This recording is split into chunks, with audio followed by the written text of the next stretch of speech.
Saturday the 15th of November, and I'm in Chennai to start my South Indian experience with Peregrine. I went for a walk in the afternoon and I saw this funeral procession.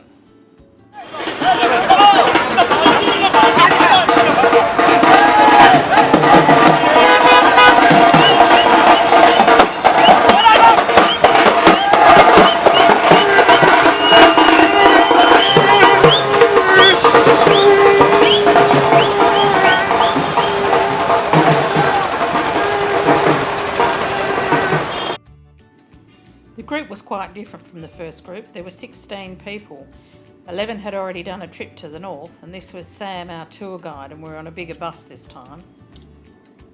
So what would be an Indian city without a temple? And this is the one we visited. It's a Dravidian temple, a different style of architecture, very ornate and very colourful.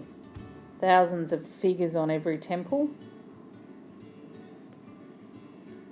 Beautifully colourful and ornate.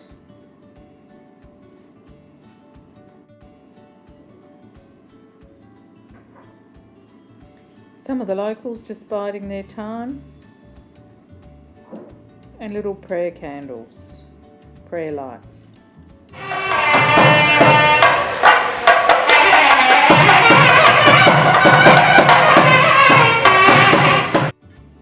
decorative umbrella that's used in the processions.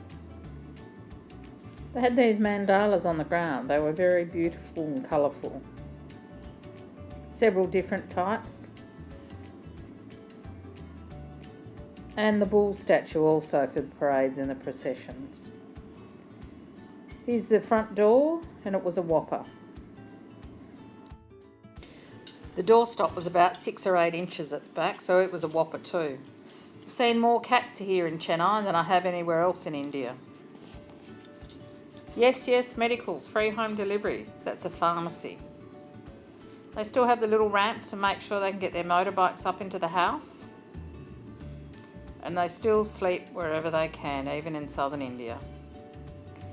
This is St. Thomas's church, and apparently St. Thomas, disciple of Jesus, is actually buried there. He came here in about 50 AD to spread the word. Everyone in church inside. And a clown in the churchyard at their festivities.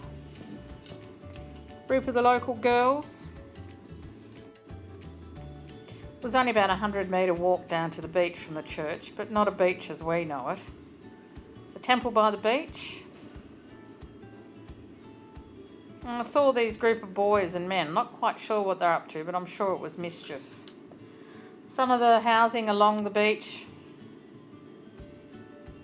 And a goat on the beach. Things we would never think to see in Australia. Not quite sure what this was, but it looked like a boat.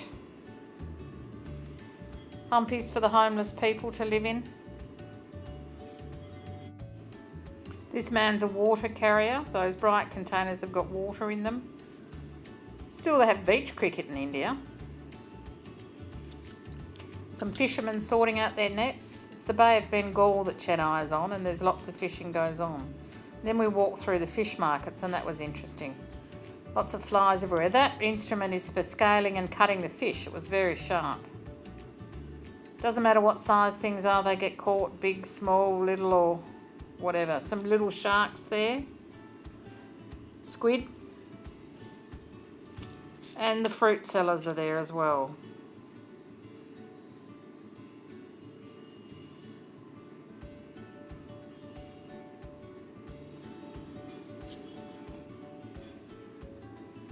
The beach is a popular place for families, not for swimming, but for entertainment. They have these rides there that are basically hand cranked around. One of the rivers in Chennai. We went to the government museum, which was interesting. Here we are, museums in Australia, nothing like it, no controlled atmosphere or anything. But I did like the stained glass windows that were in the building, they were very nice.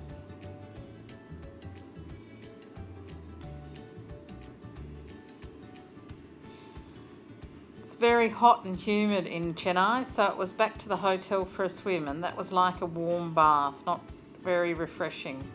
Wiring's not much better in South India.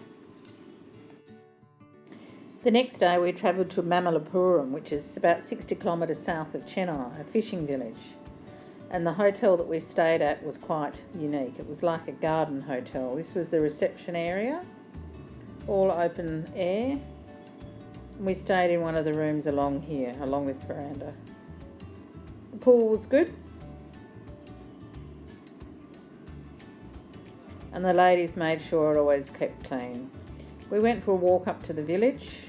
That's all potato, different sorts of potato that's been fried. Chilies, you can get them in batter and deep fried. I didn't try them. It was a very clean village, not much rubbish at all around, not many cows and dogs. This fellow's a shoemaker. He can adjust the shoes while you're there to fit you or make whatever you want. Anna, who I'm sharing it with, she bought a couple of pairs and she's very happy with them. Very colourful houses here, bright colours.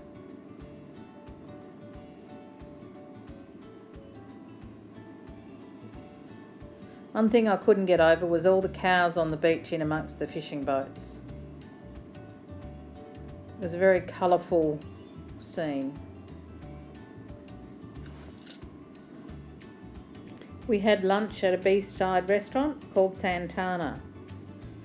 And I had masala calamari and it was absolutely beautiful. More fishing boats on the beach. Fishermen there just doing some running repairs. Again, those cows on the beach. Some nets. And looking up down the coastline. A grey day, not looking good for a swim.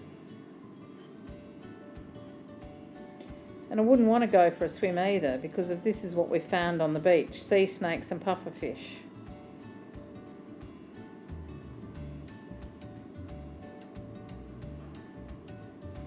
Up there is where we had our lunch, looking out over the beach, and it was great. Again, the colourful houses. This was the local pond for washing and drinking water in the old days. Mamallapuram is known for its carvings. That temple is carved out of the rock. And this relief sculpture is all carved in one piece as well. It's absolutely amazing. Done in the 7th century AD. When there's our group listening to the guide. Mamallapuram was a port city for South India back in the day. This relief carving is amazing too. It's about 100 foot long and the detail and the depth of the relief is amazing. A nice park next door. This temple is carved from one piece of stone, from one great big rock. So they're known as monolith temples. And again, the detail of the sculpture is amazing. This is called the Butter Rock. It sits up there. We're yet to roll down the hill. And more cave temples that have been carved out of the rock. And this is another temple along the coast, and all of those temples come from one piece of rock. So they've not been taken there, they've not been carved from different bits. The whole series of temples has been carved from one great big boulder or rock. To split the granite, they'd chisel these holes in it, then put wooden pegs in. Then they'd pour boiling water over the wooden pegs, and when they expanded, they'd actually split the granite. This is the shore temple. It was made from block granite and was right next to the shore and survived the tsunami in 2004. Again, still intricately carved and ornate. That night we went to Moonrakers, which apparently features in The Lonely Planet and such books as a good restaurant. They like to show you the fish they have that they can cook for you. Another good day was had by all and it was time for bed.